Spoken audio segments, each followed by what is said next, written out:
নমস্কার বন্ধুরা, আবারও একটা নতুন ভিডিও নিয়ে আপনাদের সামনে চলে এসেছি। Welcome to Cosmic Glow and I am doctor Chandrima Lodh, your spiritual Hilaire.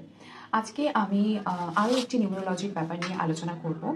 তো আজকের আলোচনার আগে আমি প্রথমেই বলে দিই যে অনেকেই আমাকে কমেন্ট করেছেন এবং মেইনলি হোয়াটসঅ্যাপ মেসেজ করেছেন যে প্রত্যেকের তারা নিজস্ব ডেট অফ বার্থ দিয়েছেন যে তাদের আলাদা করে বলার জন্য। দেখুন, যারা দিয়েছেন তাদের সবার একসাথে ওরকমভাবে বলাটা তো পসিবল নয়, কারণ আমার প্রচুর পেন্ডিং তো রয়েইছে এবং অলরেডি অ্যাপয়েন্টমেন্ট নেওয়া রয়েছে। আর আমি যখনই কারোর বিচার করি, প্রেডিকশন দিই, তখন সেটা মোটামুটিভাবে কোর লেভেলই দেওয়ার চেষ্টা করি, মানে একটা বেসিক নর্মাল ছাড়া ছাড়া সেরকমভাবে আমি করি না। তো সেই জায়গা থেকে আমি যেটা চিন্তা ভাবনা করেছি যে আপনাদের কার্ড রিডিংয়ের মাধ্যমে আমি কিছু বলবো, সেটা ধরুন নিউরোলজির অ্যাসপেক্ট থেকে এবং অ্যাস্ট্রোলজির অ্যাসপেক্ট থেকেও, ঠিক আছে?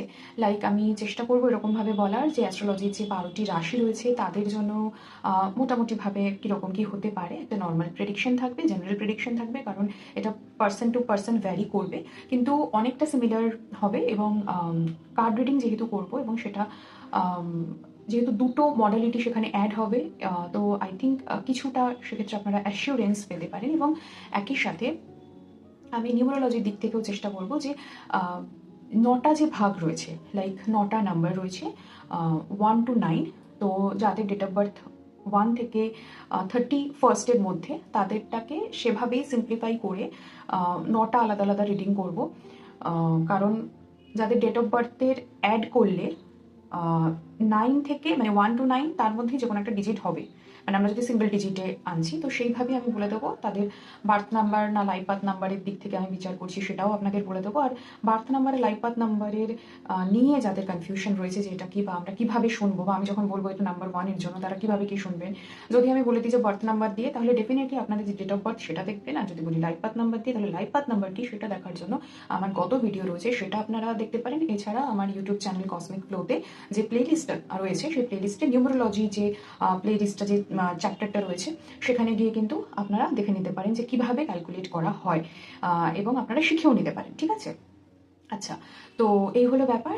এবার আজকের রিডিংটা আমি শুরু করছি। তো আমার একজন ক্লায়েন্ট, যার ডেট অফ বার্থ ওয়াইজ তার বার্থ নাম্বার বেরিয়েছে হচ্ছে 2। আচ্ছা, আর লাইফ পাথ নাম্বার বেরিয়েছে হচ্ছে 3। এবার 2 হচ্ছে বেসিক্যালি মুনস নাম্বার, মুনের নাম্বার, ঠিক আছে? তো কিছু নেচার ওয়াইজ বলে দিই, যাদের বার্থ নাম্বার 2 তারা এটা অবশ্যই মনে রাখবেন যে আপনারা আপনাদের মধ্যে কাইন্ডনেস থাকবে, আপনারা ইমোশনাল হবেন, কারণ কি মুন রিপ্রেজেন্ট করে হচ্ছে ডিভাইন ফেমিনিনকে, ঠিক আছে? তো ফেমিনিন এনার্জি তাদের মধ্যে থাকে। তো ফেমিনিন এনার্জির প্রথম যে পয়েন্টটা সেটাই হচ্ছে ইমোশন পয়েন্ট থাকে, এবং মাদার নেচার, ঠিক আছে? মা যেমন হয় ঠিক তেমন করে। তো মায়ের ক্যারেক্টার কি? ডেফিনেটলি সে কাইন্ড হবে, সে হাম্বল হবে, মানে তার ল্যাপে গেলে আপনি শান্তি পাবেন, ঠিক আছে? সেরকম মানুষ যে সেন্সিবল হবে, কাইন্ড হবে। মা কার হয়? মা হয় হচ্ছে সন্তানের।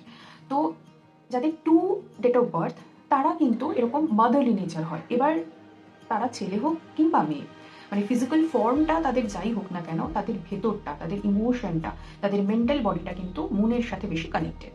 তো যদি পজিটিভ থাকছে তাহলে ডেফিনেটলি কামনেস থাকবে, তারা ডেফিনেটলি কম্পোজড হবে, এবং ফেমিনিন এনার্জি তাদের মধ্যে থাকবে, তারা সেন্সিবল হবে, তারা আপনাকে বুঝবে, তাদের মধ্যে ইনটিউশন পাওয়ার থাকবে, তারা ইনটিউটিভ হবে, তারা ডিভাইন এনার্জিসের সাথে সাথে ডিভাইন মেসেজ চ্যানেলাইজ করতে পারবে, ডাউনলোড করতে পারবে, তাদের মধ্যে সেই ক্ষমতা থাকে, ঠিক আছে? তারা নেচারের অনেক বেশি কাছাকাছি হয়, তো তারা কিন্তু ভালো হিলারও হয়, ঠিক আছে? কারণ নেচারের সাথে যারা কানেক্ট করে তারাই কিন্তু ভালো হিলার হতে পারে, কারণ নেচারকে বুঝতে হবে, ইউনিভার্সকে বুঝতে হবে।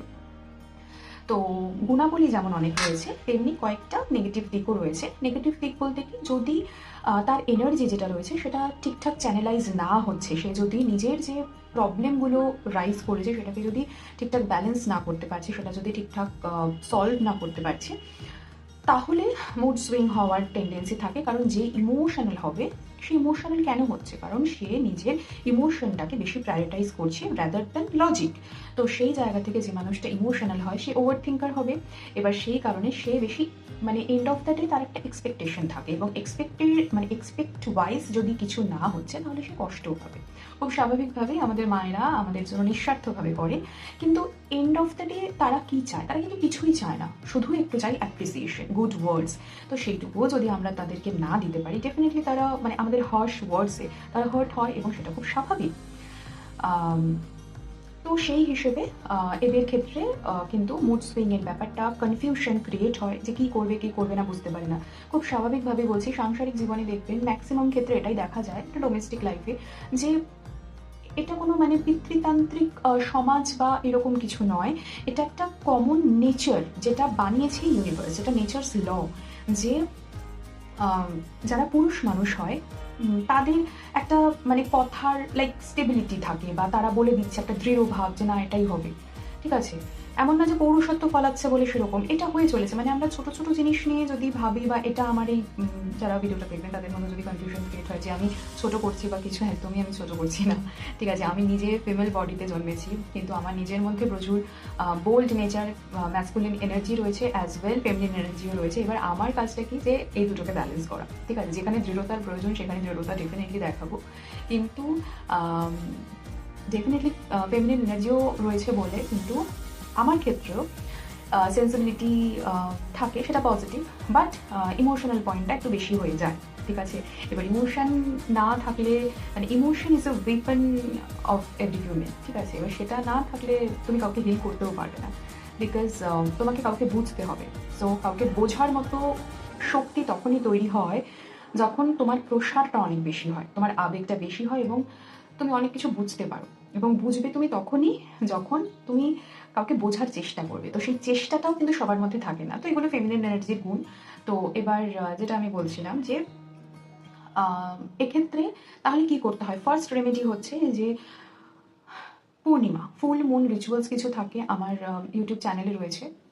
আপনাদের যাদের নাম্বার 2 ভাইব্রেশন বার্থ নাম্বার এবং লাইফ পাথ নাম্বার, আপনারা কিন্তু অবশ্যই দেখবেন, ঠিক আছে। এবং যাদের পার্সোনাল ইয়ার 2026 2 হচ্ছে, তারাও কিন্তু দেখবেন। এবার হচ্ছে 2026 কীভাবে 2 হচ্ছে আপনারা বুঝবেন, পার্সোনাল ইয়ার অ্যানালাইসিস কী করে করবেন। পার্সোনাল ইয়ারের ব্যাপারে একটু বলে দিই, সেটা হচ্ছে যে এগুলো হচ্ছে মানে কাইন্ড অফ এডুকেশনাল ভিডিও, মানে আমি আপনাদের শিখিয়েও দিচ্ছি সাথে সাথে, মানে প্রেডিকশনের পাশাপাশি যে কীভাবে নিজেদেরটা করবেন।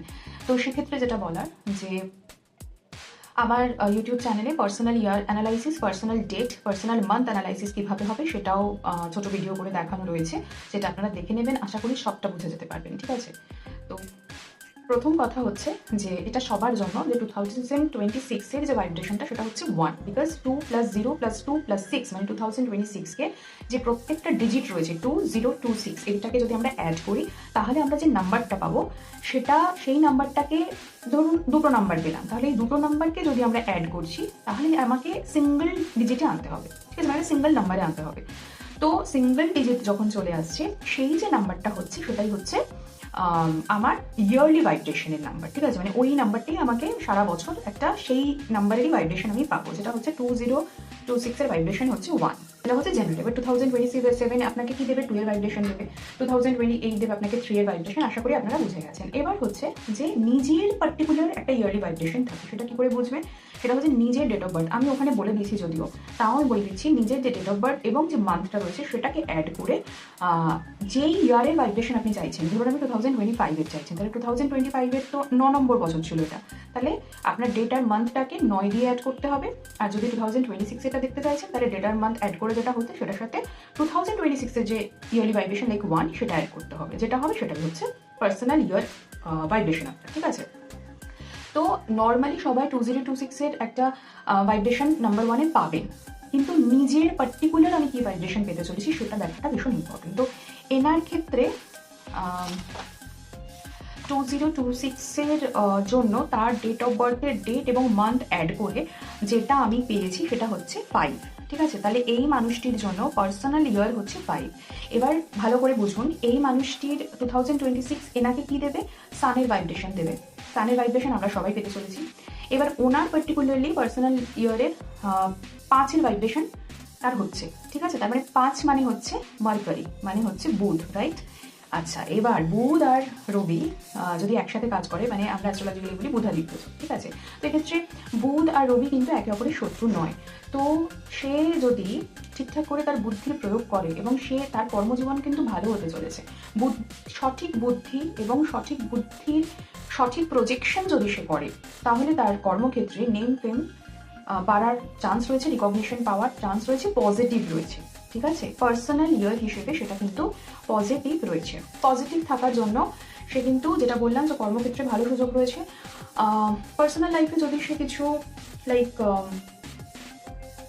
যেহেতু 5-এর ভাইব্রেশন থাকছে, তো সেই জায়গা থেকে আমি বলে দিই যে একটা জয়ফুল ভাইব্রেশনের মধ্যে সে থাকবে, হ্যাপিনেস থাকবে, সোশ্যালি নিজেকে রিপ্রেজেন্ট করতে পারবে এবং ট্রাভেলটা কিন্তু তার খুব হবে, ঠিক আছে। ট্রাভেল কিন্তু মানে এটা ইনএভিটেবল, ঠিক আছে। প্রফেশনাল কারণে বারবার হতে পারে, মানে থাকানো হয়ে যেতে পারে, টায়ার্ড হয়ে যাচ্ছে, এক্সস্টেড হয়ে যাচ্ছে, কারণ এনার্জি ফুল থাকবে। সেই এনার্জিকে ঠিকঠাক করে প্রজেক্ট না করলে এনার্জি ইমব্যালেন্স হওয়ার চান্স রয়েছে। তো এটা হচ্ছে তার রেমেডি, যে এনার্জিকে কিন্তু ব্যালেন্স করতে হবে, ঠিক আছে।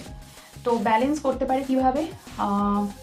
যোগা, মেডিটেশন এগুলো করতে পারে, মানে পার্টিকুলারলি কোনো physical exercise, mental exercise, definitely mental exercise হচ্ছে মেডিটেশন। এছাড়া সে হিলিং শিখে হিলিং প্র্যাকটিস করতে পারে। স্পিরিচুয়ালিটির পথে হাঁটলে কিন্তু লাইফ ব্যালেন্স হয়ে যায়, ঠিক আছে।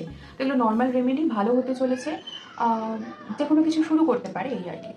তাহলে এই রিডিংটা তারা প্রত্যেকে দেখবেন যাদের ডেট অফ বার্থ, মানে ডেটটা, মান্থটা এবং 2026 অ্যাড করে যাদের পার্সোনাল ইয়ারটা 5 বেরোচ্ছে, তাদের এই একই রকম কিন্তু ভাইব্রেশন আসতে চলেছে। আপনাদের রেমেডিও কাইন্ড অফ আমি বলে দিলাম।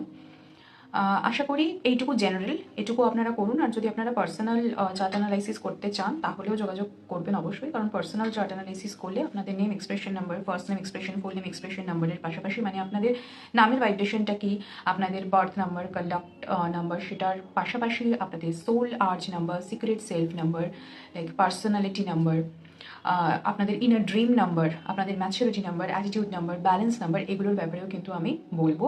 এবং যতগুলো নাম্বারের ব্যাপারে আপনারা জানবেন, আমি যতটা মেসেজ আপনাকে ডিকোড করে বলবো, আপনি কিন্তু সেই মতো রেমেডিস ইউজ করলে, সেভাবে লাইফস্টাইল চেঞ্জ করলে, সেভাবে আপনাদের থট প্রসেস চেঞ্জ করলে, তাহলে যদি কোনো বাধাবিঘ্ন থাকে, অবশ্যই কিন্তু সেগুলো কেটে যাওয়ার প্রবণতা তৈরি হয়, ঠিক আছে। সেগুলোই রেমেডি। আজকে তাহলে এটুকুই। নেক্সট ভিডিওতে আমরা অন্য কোনো পার্সোনাল ইয়ার নিয়ে আলোচনা করব এবং অন্য কোনো ক্লায়েন্টেরটা যখন বিচার করব, তখন আপনাদের সাথে তার যদি ম্যাচ করে, তাহলে আপনারাও কিন্তু সেই পার্টিকুলার ভিডিওটি দেখে নিতে পারেন এবং সেই রেমেডিসগুলো ফলো করতে পারেন। এগুলো শুধুমাত্র নিউমারোলজির অ্যাসপেক্ট থেকে হচ্ছে। যদি আপনারা অন্যান্য রেমেডি লাইক ডিভাইন হিলিং টুল ইউজ করতে চান, অথবা আপনারা কার্ড রিডিং বা রুন রিডিংয়ের মাধ্যমে জানতে চান, আপনাদের কোনো সমস্যার সমাধান চান বা নিজের ব্যাপারে জানতে চান, তাহলেও কিন্তু আমাকে পার্সোনালি কন্ট্যাক্ট করতে হবে এবং সেই মতো আপনারা যেটাই বুক করবেন, সেই মতো সার্ভিস আমি আপনাদেরকে প্রোভাইড করবার চেষ্টা করব। ভালো থাকবেন এবং সকলকে ভালো রাখার চেষ্টা করবেন। আপনাদের আগামী বছর খুবই ভালো হোক। ধন্যবাদ।